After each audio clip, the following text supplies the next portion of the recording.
Hello everyone, in this video lecture we are going to solve sample paper number 2 mathematics basic class 10th session 2021 and 22 for term second, maximum marks 40 and time 2 hours.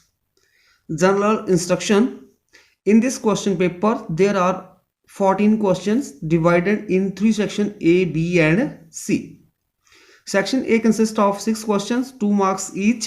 Internal choice has been provided in 2 questions. Section B comprises of 4 questions of 3 marks each. Internal choice has been provided in 1 question. Section C comprises of 4 questions of 4 marks each. An internal choice has been provided in 1 question. It consists 2 case study based questions. Section A, question number 1. Find the root of the quadratic equation x square plus 4 root 2x plus 6 is equal to 0. हमने root निकालने quadratic equation के. हमारे पास जो quadratic equation given है x square plus 4 root 2x plus 6 is equal to 0. हम इस equation को कंपेयर करेंगे स्टैंडर्ड इक्वेशन के साथ a x square plus b x plus c is equal to 0. So here a is equal to 1, b is equal to 4 root 2 and c is equal to 6. So we know that product होता है हमारे पास a multiply c. So this is equal to a हमारे पास है 1, c 6, this is equal to 6 और सम होता है this is equal to b के बराबर और b कितना हमारे पास 4 रूट 2.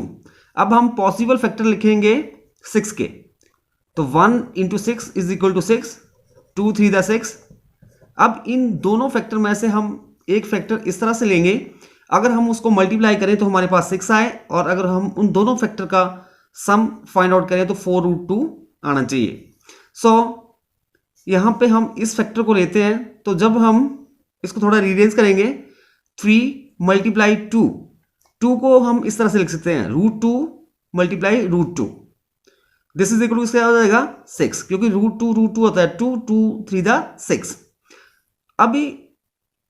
अब हमारे पास ये दो फैक्टर आ गए 3 रूट 2 और दूसरा कौन सा ले लिया रूट 2. मल्टीप्लाई किया 6 आया. अब हम इनको ऐड करेंगे तो हमारे पास क्या जाएगा 3 रूट 2 प्लस रूट 2. अब यहाँ पे रूट 2 कॉमन बाहर निकाल लिया तो यहाँ पे 3 बच गया और यहाँ पे 1, तो this is equal to 3 plus 1 4 root 2. तो सम कितना आ गया 4 रूट 2 और प्रोडक्ट कितना आ गया उसका 6. सो यहां पे हम जो ये सेकंड टर्म है इसकी जगह हम क्या लिखेंगे x square plus 3 root 2x plus root 2x plus 6 is equal to 0. अब इन दोनों में कॉमन हमारे पास आ जाएगा x. सो हेयर यहां पे बच जाएगा x और यहां पे हमारे पास आ जाएगा 3 रूट 2 प्लस, अब हम यहां पे रूट 2 कॉमन निकालेंगे, रूट 2 कॉमन निकाल लिया तो यहां पे x प्लस 6. अभी हम 6 को लिख सकते हैं root 2 multiply root 2 multiply 3, this is equal to 6. So यहां से हम रूट 2 बाहर निकाल लेंगे तो अंदर क्या बच जाएगा 3 रूट 2 इज इक्वल टू 0. अब इन दोनों में कॉमन हमारे पास क्या है x प्लस 3 रूट 2. सो यहां पे क्या बच जाएगा x और here root 2, this is equal to 0. तो हमारे पास either x plus 3 root 2 is equal to 0 होगा या फिर x plus root 2 is equal to 0.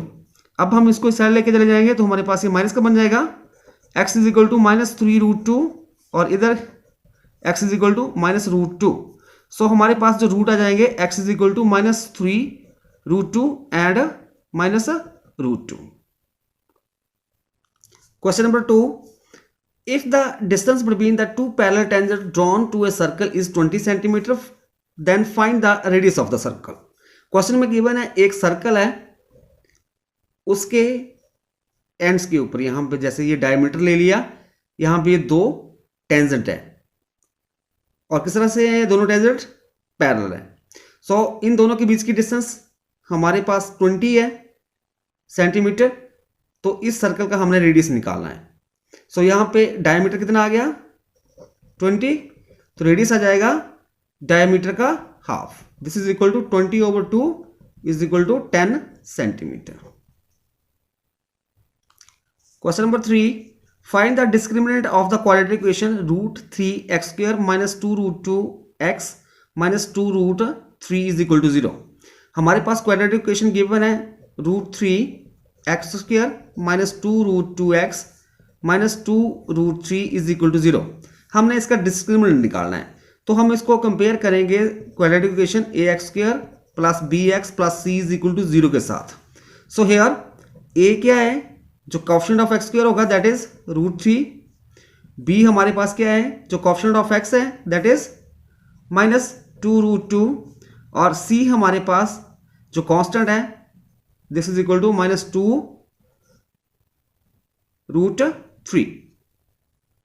हम जानते हैं जो हमारे पास डिस्क्रिमिनेंट होता है this is equal to b² - 4ac। तो v की वैल्यू पुट करेंगे, b हमारे पास है -2√2 का स्क्वायर -4a हमारे पास √3 है और c हमारे पास -2√3, दिस इज इक्वल टू, अभी यहाँ पे हम इसको सॉल्व करेंगे तो 2 का स्क्वायर 4 आ जाएगा और स्क्वायर के साथ स्क्वायर रूट कैंसिल हो जाएगा, तो 4 to the 8 आ जाएगा, -√2 माइनस प्लस 4 to the 8, √3 3 आ जाएगा, a3 the 24, this is equal to 32। So discriminant आ जाएगा हमारे पास 32।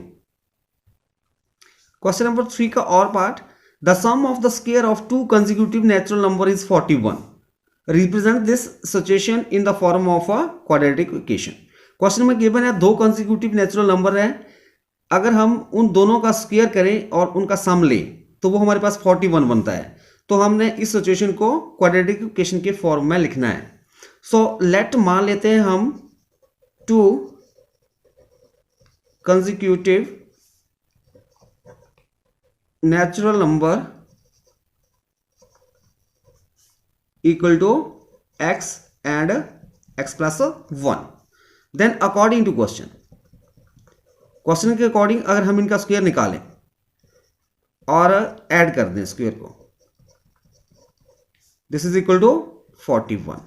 सो यहां पे आ जाएगा x², यहां पे हमारे पास फॉर्मूला लग जाएगा a + b का whole square, this is equal to a² + b² + 2ab। So ये बन जाएगा x² + 1 का स्क्वायर 1 + 2ab, तो 2x is equal to 41। So x² + x² बन जाएगा 2x² + 2x + 1, 41 को इसका ले आएंगे -41 बन जाएगा। So this is equal to 2x² + 2x - 40 is equal to 0। So हमारे पास ये एक क्वाड्रेटिक इक्वेशन बन जाएगी। अभी हम इसको और सॉल्व करके लिख सकते हैं, यहाँ पे हम अगर हम 2 कॉमन लेते हैं तो हमारे पास क्या बन जाएगा, x² + x - 20 is equal to 0। Question number 4, if d1 is equal to xi - 25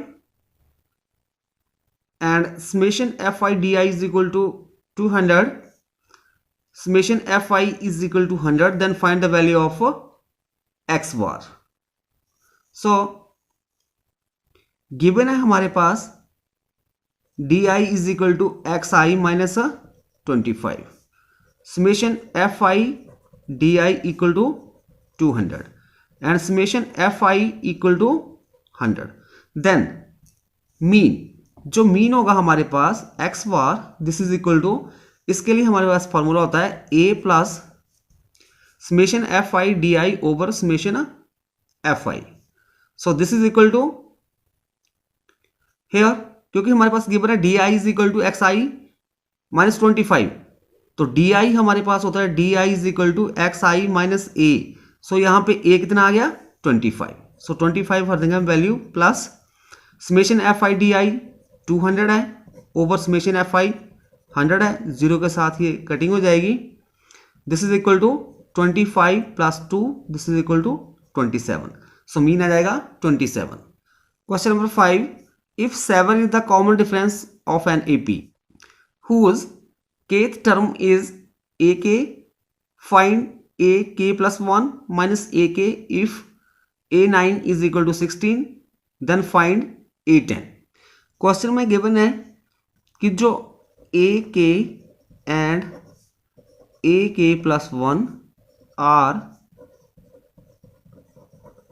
successive terms of AP की है। सो ए K plus 1 minus A K, this is equal to D, that is common difference. और कितना given है हमारे पास 7। Now A9 is equal to 16 given है। So A10 minus A9, this is equal to 7। So A10 is equal to 7, इधर जाके ये A9 plus में हो जाएगा, this is equal to 7 plus A9 कितना है 16, this is equal to 23। Question में गिवन था कि जो केथ टर्म थी एपी की वो ए के थी, तो हमारे पास साथ में दूसरी टर्म क्या जाएगी ए K plus 1। So second minus first, हम जब ए के प्लस 1 माइनस ए के करेंगे तो हमारे पास कॉमन डिफरेंस आ जाएगा, वो हमारे पास 7 गिवन था। और क्वेश्चन में गिवन था कि जो नाइन्थ टर्म जो है एपी की वो 16 है, और देन हमने A10 निकालनी थी, तो A10 minus A9 is equal to 7 आ गया, दोनों टर्म का difference. So A10 is equal to 7, A9 को साइड ले जाएंगे तो प्लस A9 बन जाएगा, और A9 हमारे पास 16 गिवन है, तो 7 प्लस 16 इज इक्वल टू 23 आ जाएगा। तो 10th टर्म ऑफ AP आ जाएगी 23। Question number 6, if the area of 3 adjacent faces of a cuboid are x, y and z respectively, then find the volume of the cuboid in terms of x, y, z। Question में given है एक cube है, उसके 3 जो adjacent faces है cuboid के, उनका area है x, y and z respectively, then we have to find the volume of the cuboid in terms of x, y, z। सो इसका आंसर हो जाएगा late L, B and H be the length, breadth and height of the cuboid।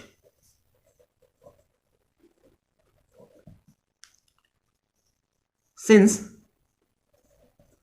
हमारे पास given है कि जो x, y, z जो है these are the area of 3 adjacent faces of cuboid. So x जो होगा वो एरिया होगा, मान लो इस फेस का आ गया तो लेंथ इंटू ब्रेथ हो जाएगा, और y जो है वो एरिया आ गया इस फेस का, तो हमारे पास breadth into height, and z जो है वो एरिया है इस फेस का, तो यहाँ पे हमारे पास ये लेंथ और height. Now x, y, z this is equal to x है LB और y है BH और z है HL, this is equal to LVH का whole square. This implies LVH is equal to square root of XYZ। XYZ किसका और आ गया LVH का स्क्वायर, तो स्क्वायर को साइड लेके आ जाएगा तो स्क्वायर रूट ऑफ XYZ हो जाएगा। हेंस वॉल्यूम ऑफ क्यूबॉइड, जो क्यूबॉइड है उसका वॉल्यूम हो जाएगा this is equal to root of XYZ।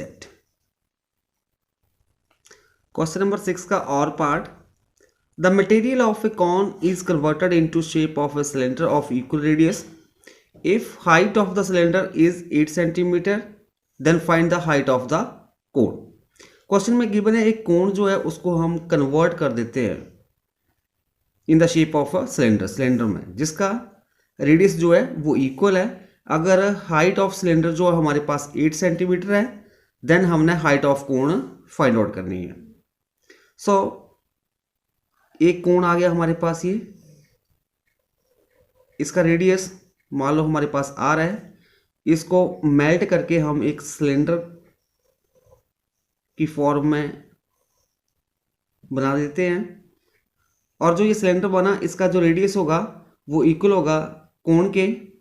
और यहाँ पे हमारे पास गिवन है हाइट जो है सिलेंडर की वो 8 सेंटीमीटर है। देन हमने जो हाइट ऑफ कोण है वो हमने निकाल लिया, मान लो वो हमने मान लिया h।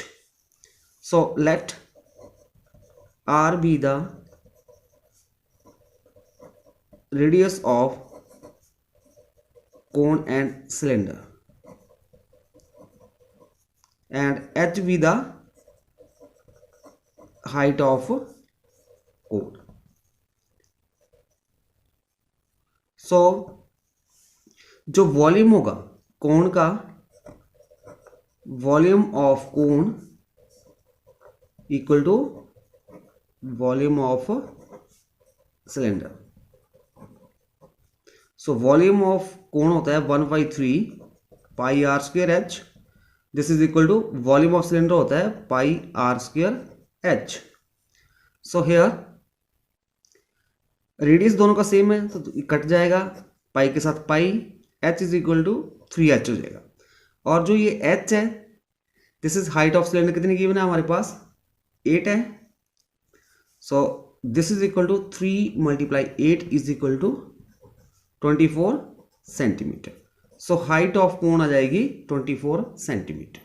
Section B question number 7, find the mode of the given data. हमने जो ये डाटा गिवन है इसका मोड निकालना है। सो यह हमारे पास क्लास इंटरवल है लेस देन 20 और फ्रीक्वेंसी 15 है, less than 40 frequency 37, less than 60 frequency 56, less than 80 frequency 87, less than 100 frequency 150। So class interval इस तरह से हम बना लेंगे 0 to 20, 20 to 40, 40 to 60, 60 to 80 और 80 to 100। हमारे पास ये CF दिया हुआ है 15, 37, 56, 87, 150। तो यहाँ से हम F निकाल लेंगे। तो 15 फिर 37 माइनस 15 कर देंगे, दिस इज इक्वल टू 22। फिर उसके बाद नेक्स्ट हम 56 माइनस 37 करेंगे तो आ जाएगा 19। फिर उसके बाद 87 माइनस 56 31 आ जाएगा। 115 minus 87 this is equal to 28। यहाँ पे हमारे पास जो हाईएस्ट फ्रीक्वेंसी आ रही है 31, तो जो मॉडल क्लास होगी, मॉडल क्लास वो हमारे पास आ जाएगी 60 to 80। सो यहाँ पे L कितना आ जाएगा 60।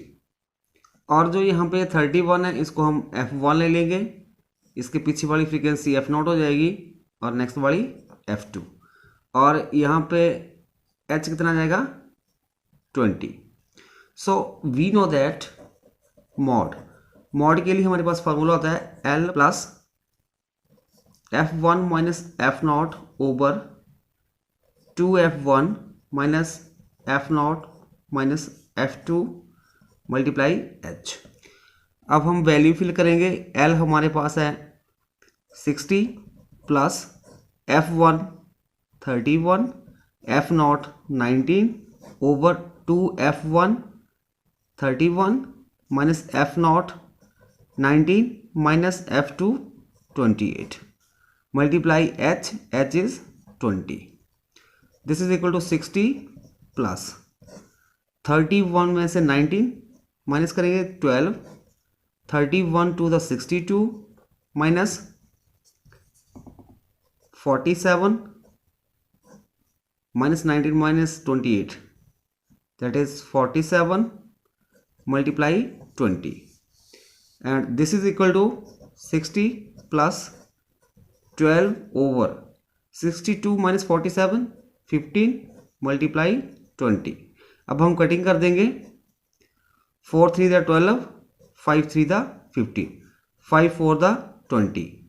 So this is equal to 60 plus 4 4 the 16, 60 plus 16 is equal to 76. Question number 8. If the length of shadow of a tower on the plain ground is √3 times the height of the tower, then find the angle of elevation of the sun. Question में given है एक tower है जिसकी height जो है 3 times है, जो कि शैडो बन रही है उस टावर के द्वारा ग्राउंड के ऊपर। देन हमने फाइंड करना है the angle of elevation of the sun. So हमारे पास मान लो ये एक टावर हो गया ए बी, और इसकी हाइट हमने मान ली h मीटर, और जो ये शैडो बन रही है इसकी, मान लो यहाँ पे इसकी जो लेंथ है this is √3 times the height of the tower. जो ये हाइट है टावर की, इसका √3 टाइम लेंथ आ रही है उस शैडो की। तो हमने जो ये एंगल ऑफ एलिवेशन बन रहा है, मान लो ये थीटा ले लिया, ये हमने फाइंड आउट करना है। सो हमारे पास ये एक राइट एंगल ट्राइंगल बन जाएगी A B C. So in right angle triangle A B C here, अब हम tan थीटा लगा देंगे। tan थीटा आ जाएगा हमारे पास परपेंडिकुलर ओवर बेस, तो परपेंडिकुलर आ गया h, बेस आ जाएगा √3h। So tan theta equal to h के साथ h कैंसिल हो जाएगा 1/√3, और जो 1/√3 जो है वो हमारे पास वैल्यू होती है tan 30 डिग्री की। So tan theta is equal to tan 30, tan के साथ tan cancel, we get theta is equal to 30 degree. So angle of elevation हमारे पास आ जाएगा 30 डिग्री। और part, if the angle of elevation of the sun is 30 degree, then find the length of the shadow cast by the tower of 150 feet high, and if the angle of elevation changes to 45 degree from 30 degree, then find the relation between the length of tower and its shadow। Question में given है एक tower है जिसकी height 150 feet है, और जो angle of elevation आ रहा है वो 30 डिग्री आ रहा है। देन हमने जो लेंथ ऑफ शैडो होगी कास्ट बाय द टावर, उसकी लेंथ निकालनी है।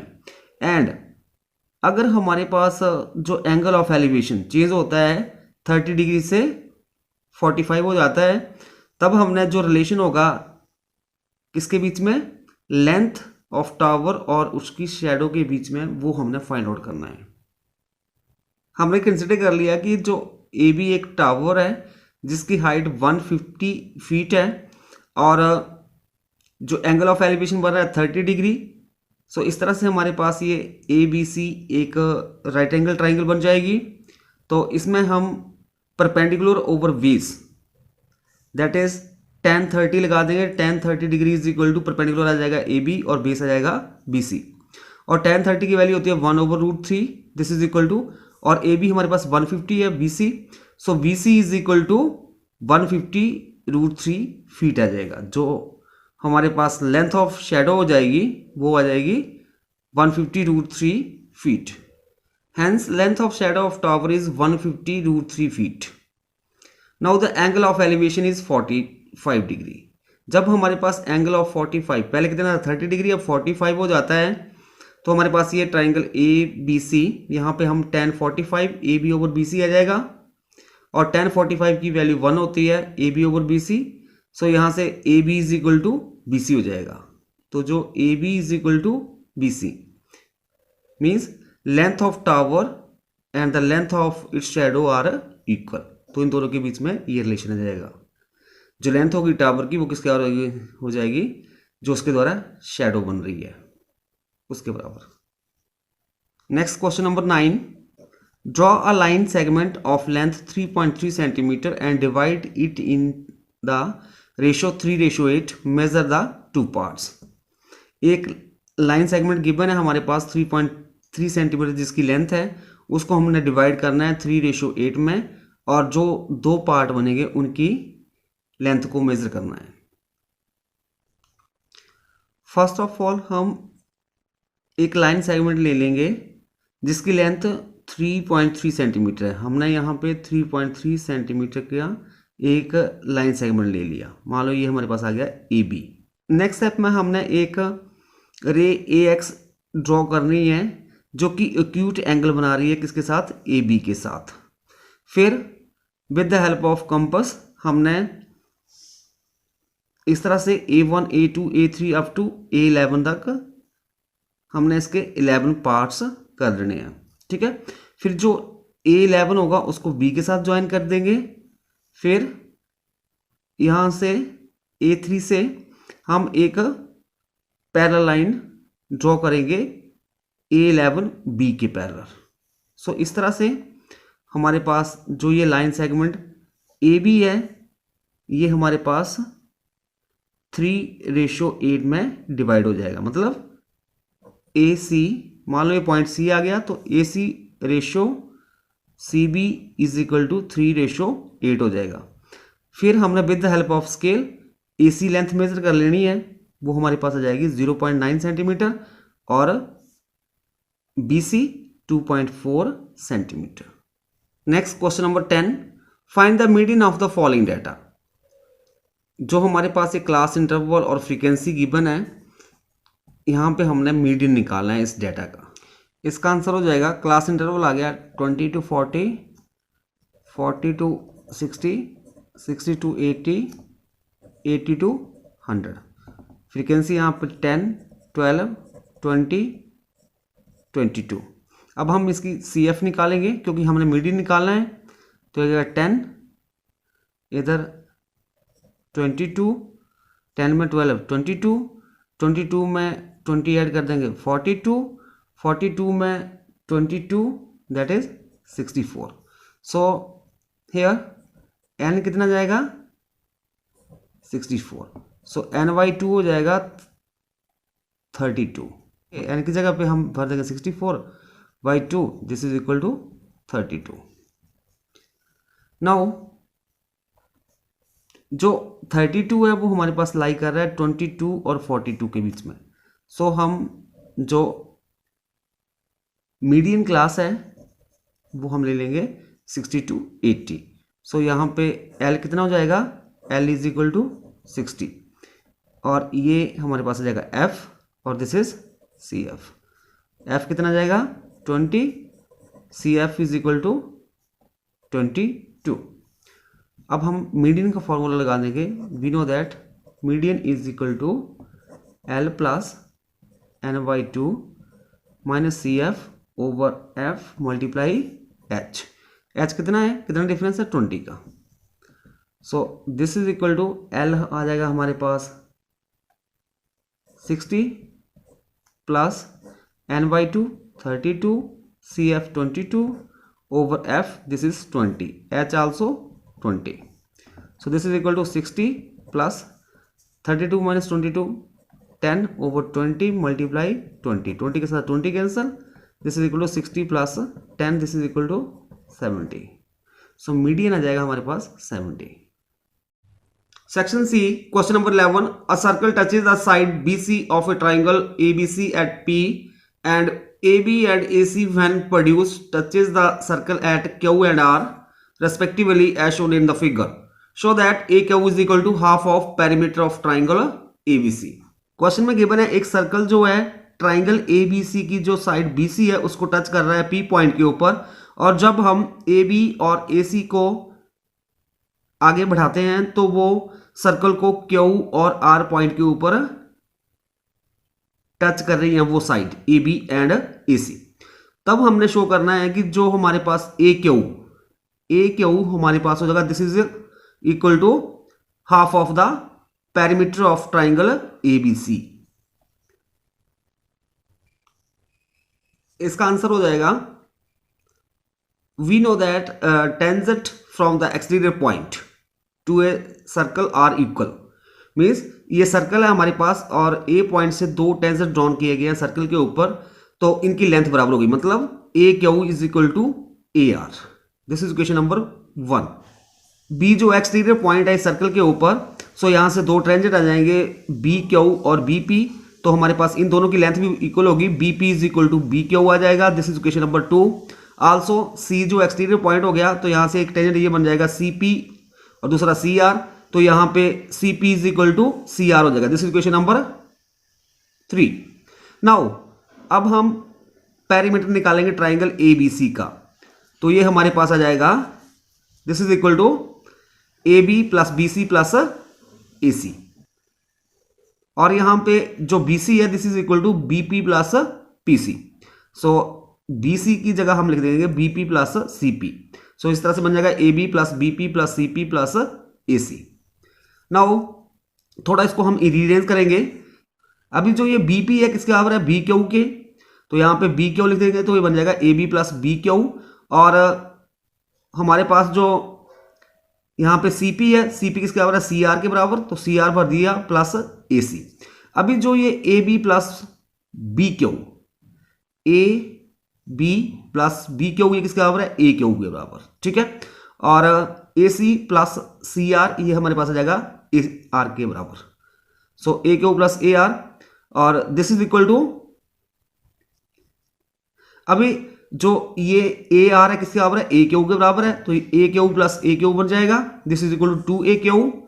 सो A Q is equal to 1/2 perimeter of triangle ABC आ जाएगा। और part, a chord PQ of a circle is parallel to the tangent drawn at a point R of the circle. Prove that R bisect the arc PRQ। एक chord जो है PQ circle के वो parallel है to the tangent drawn from the point R on the circle. So हमने prove करना है R जो है वो बाइसेक्ट करेगा आर्क PRQ के लिए। सबसे पहले हम इसके लिए डायग्राम ड्रॉ करेंगे। सो ये हमारे पास डायग्राम आ जाएगी।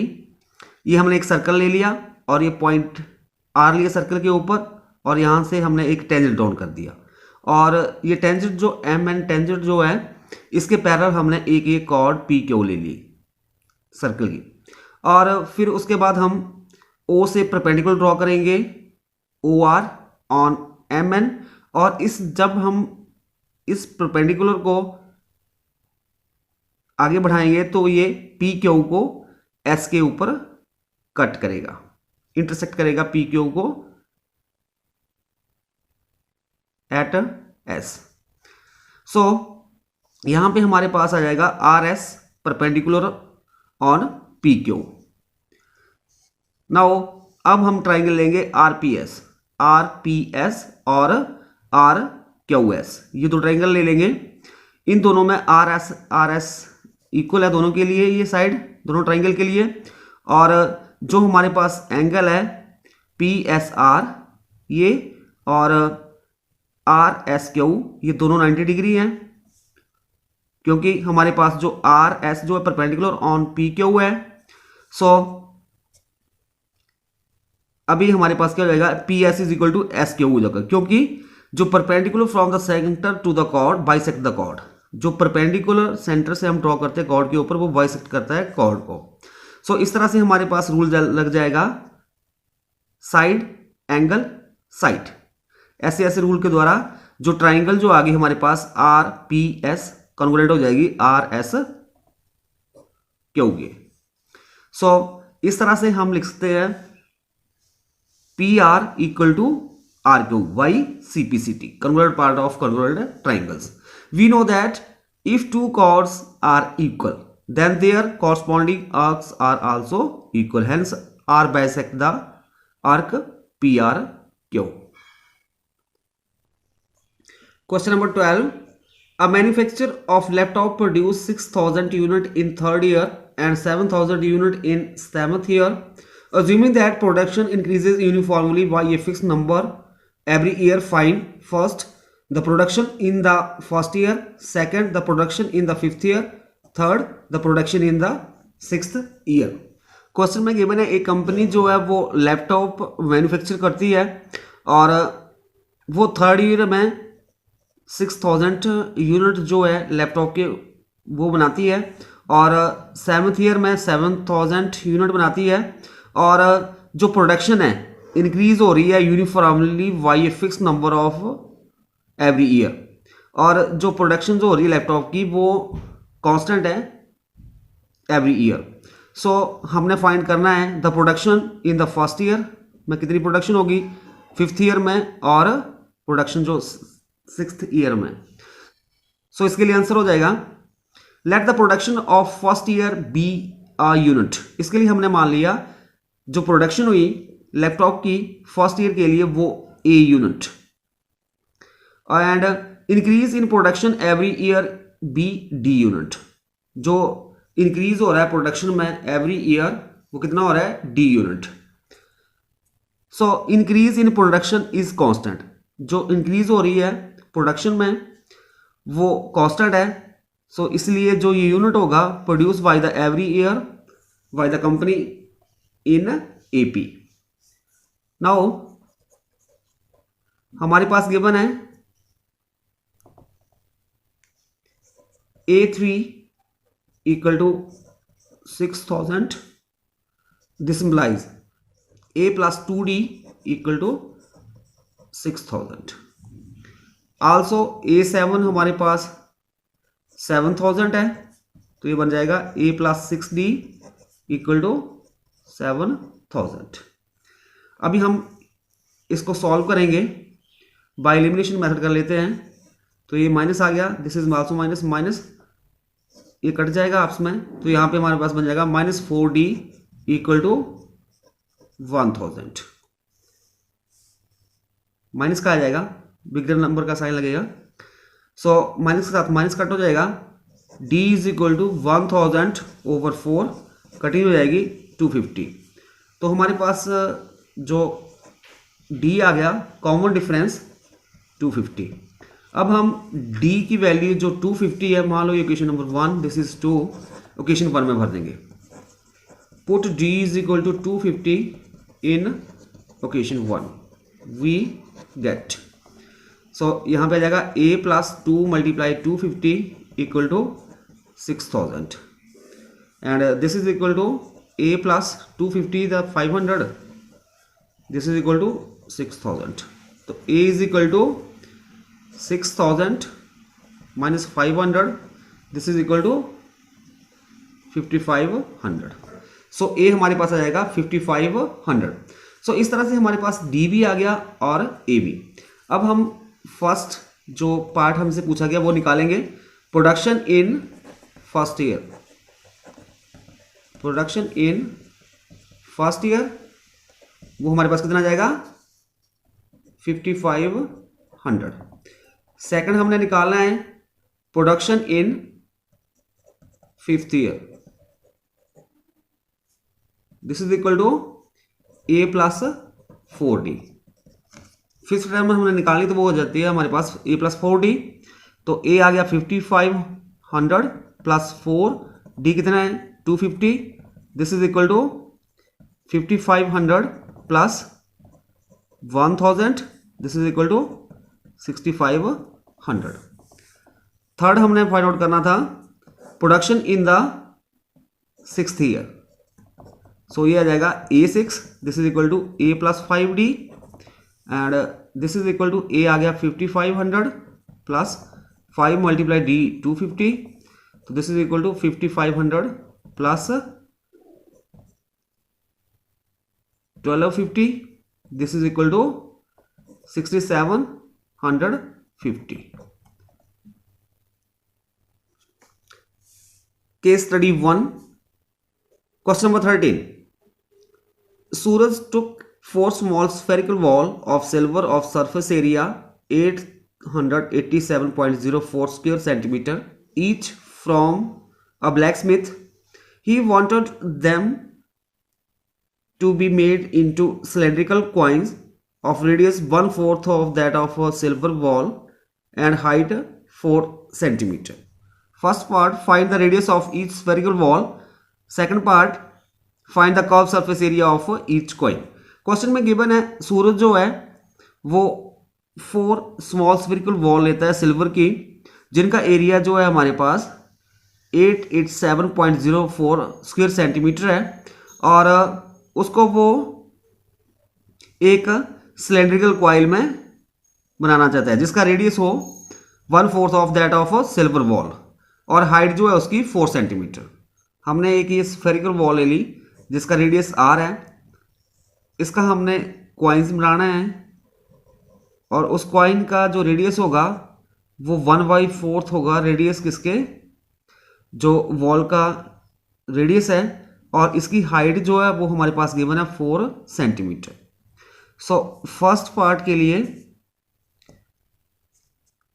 Late R be the radius of spherical ball. So surface area आ जाएगा of the spherical ball is equal to, वो हमारे पास गिवन है 887.04 सेंटीमीटर स्क्वायर, और सरफेस एरिया ऑफ स्फीयर होता है 4 pi are square. This is equal to 887.04। So R is equal to 887.04 over 4 multiply 3.14, इसका स्क्वायर रूट आ जाएगा। So R is equal to हमारे पास आ जाएगा 8.4 सेंटीमीटर जब हम इसको सॉल्व करेंगे। सेकंड पार्ट में जो रेडियस होगा सिलेंड्रिकल कॉइन का, वो आ जाएगा 1/4 होगा किसका, रेडियस ऑफ स्फेरिकल बॉल के। तो 8.4 निकालिए वो हमने, this is equal to 2.1 centimetre, और हाइट जो है वो 4 सेंटीमीटर है। तो जो कर्व सरफेस एरिया होगा, curve surface area of coin, this is equal to, वो सिलेंड्रिकल है टाइप का, तो सिलेंडर का एरिया होता है 2 pi R H. This is equal to 2 multiply 22/7 multiply 2.1 multiply 4, और जब आप इसको सॉल्व करोगे तो हमारे पास आ जाएगा ये 52.8 centimetre square. Case study second, question number 14। Karan and his sister Riddhima visited at their uncle place Veer, Himachal Pradesh. During daytime, Karan, who is standing on the ground, spots a paraglider at a distance of 24 meter from him at an elevation of 30 degree. His sister Riddhima is also standing on the roof of a 6 meter high building. Observe the elevation of the same paraglider as 45 degree. Karan and Riddhima are on the opposite side of the paraglider. Based on the above information, answer the following questions. First, find the distance of a paraglider from the ground. Second, find the distance between the paraglider and the Riddhima. Question में given है करण और उसकी sister Riddhima जो है वो हिमाचल प्रदेश में अपने uncle के प्लेस बीर वहां पे जाते हैं। ड्यूरिंग डे टाइम, दिन के समय एक पैराग्लाइडर है, मान लो यहाँ पे डी के ऊपर है, तो यहाँ पे जो करण है वो उस पैराग्लाइडर को देखता है तो एंगल ऑफ एलिवेशन 30 डिग्री बनता है, और जो रिद्धिमा है एक बिल्डिंग के ऊपर खड़ी है जिसकी हाइट 6 मीटर है, वहां से जो एंगल ऑफ एलिवेशन बनता है पैराग्लाइडर का 45 डिग्री। सो हमने इस क्वेश्चन में डिस्टेंस फाइंड करनी है पैराग्लाइडर की from the ground. First part में हमने जो पैराग्लाइडर है इसकी डिस्टेंस फाइंड आउट करनी है ग्राउंड से, तो वो क्या करना है, हमने फाइंड आउट डी क्यू, और जो डिस्टेंस होगी पैराग्लाइडर और रिद्धिमा के बीच में, मतलब ये डिस्टेंस डी भी हमने फाइंड आउट करनी है। फर्स्ट पार्ट का answer, in right angle triangle A D Q, यहाँ पे एंगल 30 आ रहा है, तो हमने यहाँ पे साइन 30 लगाएंगे, साइन हो जाएगा perpendicular D Q over hypotenuse A D. Sine 30 की वैल्यू होती है 1/2, this is equal to D Q, और ए डी जो है हमारे पास गिवन है 24 मीटर, तो 24 फॉर देंगे, जब हम इसको सॉल्व करेंगे तो D Q is equal to 12 metre आ जाएगा। So distance of the paraglider from the ground is 12 metre. Second part में अभी हमारे पास जो पी क्यू हमारे पास गिवन है 6, और टोटल डिस्टेंस जो है डी सी और डी क्यू हमने निकाल लिया है, वो हमारे पास आया 12, तो हमारे पास जो ये डी पी, ये जो डी पी डिस्टेंस हो जाएगी 12 - 6, तो यह जाएगा 6 सेंटीमीटर। सेकंड पार्ट का answer, we have P Q is equal to B C is equal to 6 metre. Now as dq is equal to 12 meter, so dp is equal to dq minus pq is equal to 12 minus 6 is equal to 6 metre. अब हम triangle लेंगे DPB, यहाँ पे angle 45 आ रहा है, सो यहाँ पे हमने DB निकालना है, तो हमने DP निकाल लिया है, वो कितना आ रहा है 6, तो DP ओवर डी पे हम साइन 45 निकालेंगे। सो साइन हो जाएगा परपेंडिकुलर ओवर हाइपोटेन्यूज, परपेंडिकुलर आ गया डी पी और हाइपोटेन्यूज डी बी। सो इस तरह से in right angle triangle B D P we have sine 45 is equal to D P over B D. So this implies sine 45 की value होती है 1 over root 2। This is equal to D P हमने निकाल लिया 6 over B D. जब हम इसको rearrange कर देंगे तो B D is equal to 6 root 2 metre आ जाएगा। Thus the distance of paraglider from the girl Riddhima is 6 root 2 metre.